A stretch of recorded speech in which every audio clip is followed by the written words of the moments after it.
আচ্ছা ফজা, কত ঘুম পেলে আমরা বিছানার কাছে যাই কেন?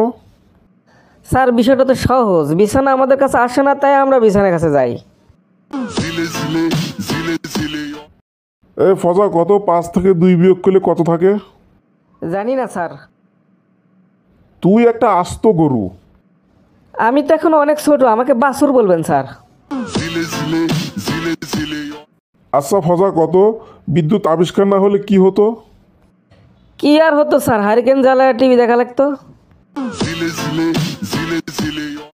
এই ফজা, একটা মশা আর একটা হাতির তুলনা করতো। স্যার একটা মশা হাতির গায়ে বসতে পারে, কিন্তু একটা হাতি মশার গায়ে কখনোই বসতে পারে না। ফজা, মরুভূমির একটা প্রাণীর নাম বলতো। স্যার এটা তো খুবই সহজ প্রশ্ন, যেমন ধরেন একটা উট।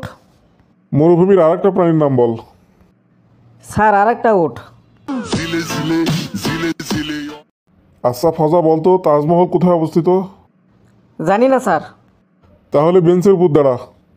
স্যার বেঞ্চের উপর দাঁড়ালে কি তাজমহল দেখতে পাবো? ফজা, কত something is better then nothing এর অর্থ কি? স্যার শামসুদ্দিনের ব্যাটার ঘরের নাতিন।